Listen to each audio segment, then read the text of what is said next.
Hello everyone, welcome to our channel concept से clear. हमारी word problem series के 4 topics हो चुके हैं, जिसमें कि हमने different different type of questions सीखे।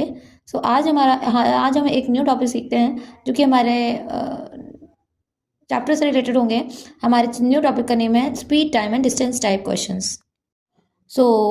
हमारा न्यू कॉन्सेप्ट जो कि speed, distance and time related questions का पहला क्वेश्चन आता है। The boat goes 30 kilometre up stream and 44 kilometre downstream in 10 hours, and in 13 hours it can go 40 kilometer upstream and 55 kilometer downstream. Then determine the speed of stream and that of the boat in still water. Okay, so सबसे पहले इस type के question में हमें ये सीखना होगा कि ये जो वर्ड जो हमारे कह रहे हैं कि अप स्ट्रीम और डाउन स्ट्रीम, इस टाइप के क्वेश्चन में मेनली यही चीज़ें पूछी जाती हैं। When the boat goes to upstream and then boat goes to downstream, then इसलिए हमको सबसे पहले यही जानना होगा कि अप स्ट्रीम डाउन स्ट्रीम होता क्या है।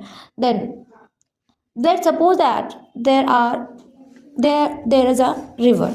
ठीक है, ये हमारी एक रिवर है और होता क्या है, अब रिवर और बोट की बात हो रही है तो हम यहाँ पे बोट भी बना लेते हैं। ठीक है, आपको क्या करना बेटा, you have to see the direction of river and direction of boat, है ना। ये अप स्ट्रीम डाउन स्ट्रीम का मतलब क्या है, direction of river direction of boat से रिलेटेड है। होता यह है कि आपका जो if the direction of river and direction of boat are same, दोनों की डायरेक्शन अगर सेम होती है, then this stream set to be downstream. क्या कहते हैं उसको, डाउन स्ट्रीम कहते हैं। ठीक है, और अगर इसी का जस्ट रिवर्स अगर हम देखें कि डायरेक्शन ऑफ बोट जो होगी वो आपकी डायरेक्शन ऑफ रिवर के ऑपोजिट होगी, means boat wants to go right side जाना चाह रही है, बट हमारी जो स्ट्रीम की स्पीड है या डायरेक्शन है वो आपका लेफ्ट वर्ड है। तो हम क्या करेंगे, इसको हम कहते हैं अप स्ट्रीम। ओके, अब हम क्वेश्चन को पढ़ते हैं। The boat goes 30 kilometre upstream and 44 kilometre downstream in 10 hour, and in 13 hour it can go 40 kilometre upstream and 55 kilometre downstream. Then determine the speed of stream and boat in still water. So हमें कुछ सबसे पहले हमको क्या करना होगा, let the speed of boat in still water is equal to x kilometer per hour. Okay, similarly we don't know the speed of water, है ना, और river and so on. Okay, let the speed of stream is equal to y kilometre per hour. अब देखिए होता क्या है, the boat goes to 30 kilometre upstream. For upstream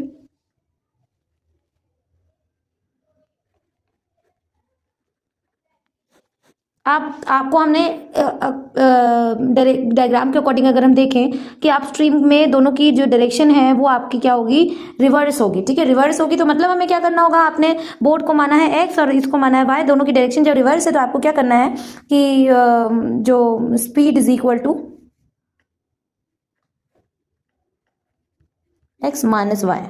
ठीक है, अब now we will apply the general formula of speed is equal to distance upon time.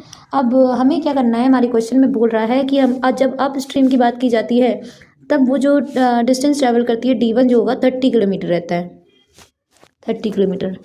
ठीक है, तो स्पीड तो हमारी अपस्ट्रीम की क्या रही, अपस्ट्रीम की स्पीड हमारी रही x minus y is equal to d1 की जगह आप क्या करेंगे 30 रख देंगे, और अपन हमें t1 नहीं पता है क्योंकि t1 नहीं रखी, तो t1 की वैल्यू यहाँ से निकालते हैं 30 अपॉन x माइनस वाई। इसको आप एक बॉक्स में कर दिए। सिमिलरली फॉर डाउन स्ट्रीम हमारी जो स्पीड होगी वो हमारा x प्लस वाई हो जाएगी, और जो डिस्टेंस दी है हम देखते हैं हमारे क्वेश्चन में डिस्टेंस क्या पूछ रहा था। क्वेश्चन में डिस्टेंस हमारा कह रहा था डाउन स्ट्रीम की distance 44 kilometre. So we will apply the 40 on this type of case 44 kilometre. So x plus y is equal to 44 upon t2. So t2 is equal to 44 upon x plus y. Okay, so इसको भी आप box में close कर दीजिए. In this question total time है ना, total time जो लग रहा है वो अप स्ट्रीम और डाउन स्ट्रीम को ओवरऑल हमारा कितना लग रहा है, वो आपका लग रहा है 10 आवर्स लग रहा है. ठीक है, तो आप क्या करेंगे, दोनों के टाइम को ऐड कर दीजिए. 80 total time is equal to 10 hours. ठीक है, तो 30 upon x minus y plus 44 upon x plus y is equal to 10 hour. ठीक है, ये हमारा इक्वेशन नंबर 1 है. इसके क्वेश्चन थोड़ा लॉन्ग होते हैं, इस वजह से इसको थोड़ा ध्यान से समझना होगा. अब केस नंबर 2 आता है, या वो हमारा केस नंबर 1 था, अब हमारा केस नंबर 2 आता है. सिमिलरली अब हम क्या करेंगे, केस नंबर 2 के लिए अप स्ट्रीम डाउन स्ट्रीम पढ़ते हैं. 13 hours it can go 40 kilometre up stream and 55 kilometre down stream. ठीक है, अब हमें क्या करना है, फॉर अपस्ट्रीम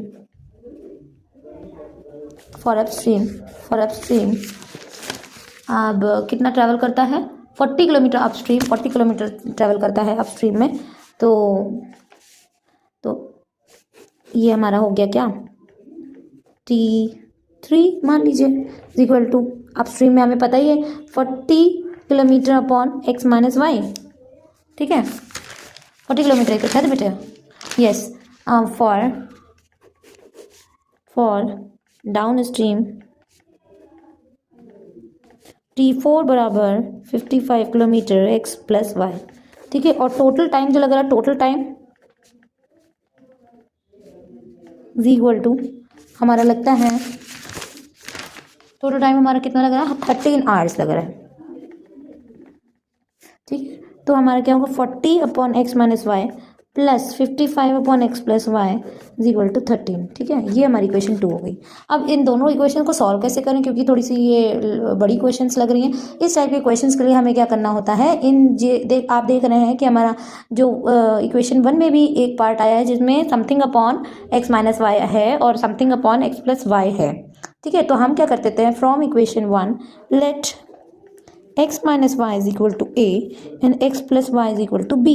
सपोज कर लेते हैं 1 upon x minus a is equal to a, 1 upon x minus y is equal to a and 1 upon x plus y is equal to b मान लेते हैं. ठीक है, putting now from equation 1 and 2.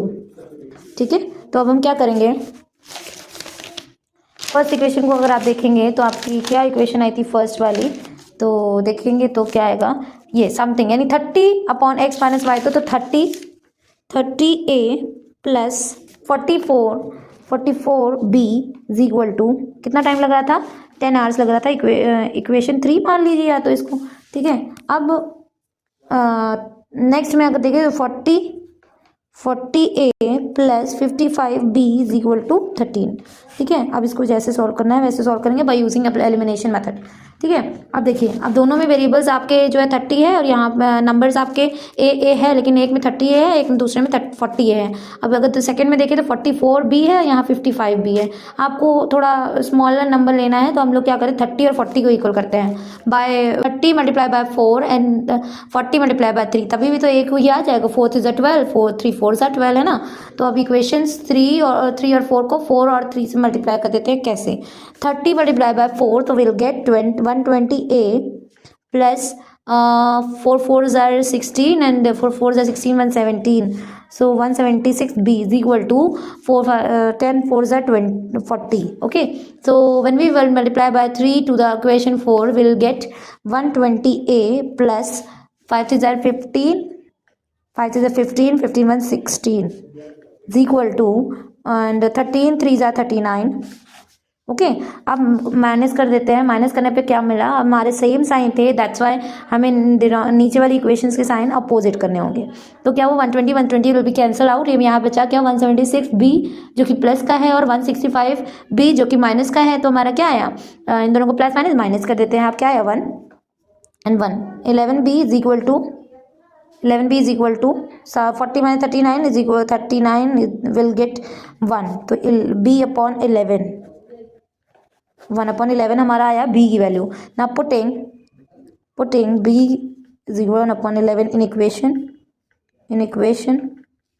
Equation 4 में रख लीजिए, 3 में रख लीजिए, 4 में ही रख लेते चलो, ठीक है। 40a प्लस 55 b की जगह हमें क्या रखना है, 1/11 रखना है, इज इक्वल टू 13। तो अब 11 से 55 cancel by 5 times 40a plus 5 is equal to 13।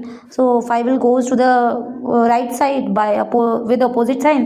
तो 40a is equal to 13 minus 5, तो क्या आया 8 आया। 40a इज इक्वल टू 8/40, तो ये हमारा क्या आया 1/5 आया, जो कि हमारे a की वैल्यू आ गई है। a की वैल्यू क्या है, a इज इक्वल टू 1/5, ठीक है। 1/x minus y is equal to a, तो हमने क्या करना है, 5 a की वैल्यू यहाँ पे रख देनी है। तो आया क्या क्या 1/x minus y is equal to 1/5। By using cross multiplication we will get x minus y is equal to 5 which is equation 5। Again similarly x upon, ऐसे ही हमने b की भी वैल्यू निकाली बेटा, तो अब हम क्या 1/x plus y is equal to b, तो b की भी वैल्यू रख देते हैं और क्रॉस मल्टीप्लिकेशन लगाते हैं, तो हमें क्या मिला, x plus y is equal to 11 मिला, जो कि इक्वेशन 6 है। Now again applying elimination method of equation 5 and 6 by we have to because we want to know the value of x and y, ठीक है। Again from equation 5 and 6 by using elimination method, x minus y is equal to 5 and x plus y is equal to 11, so 5 plus y will be cancel out and plus x 2x हो गया।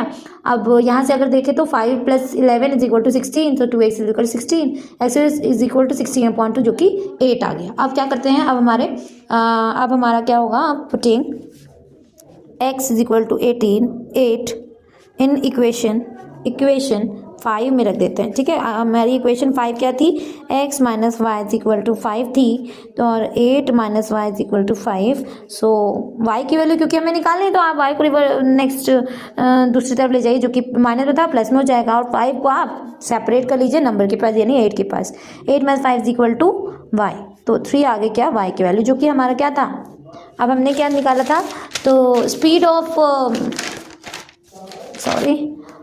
Of boat in still water हमारी कितनी आ गई, वो हमारी आ गई speed of boat हमारी आ गई क्या 8 किलोमीटर पर आवर, और स्पीड ऑफ स्ट्रीम वो हमारी आ गई 3 किलोमीटर पर आवर, ठीक है।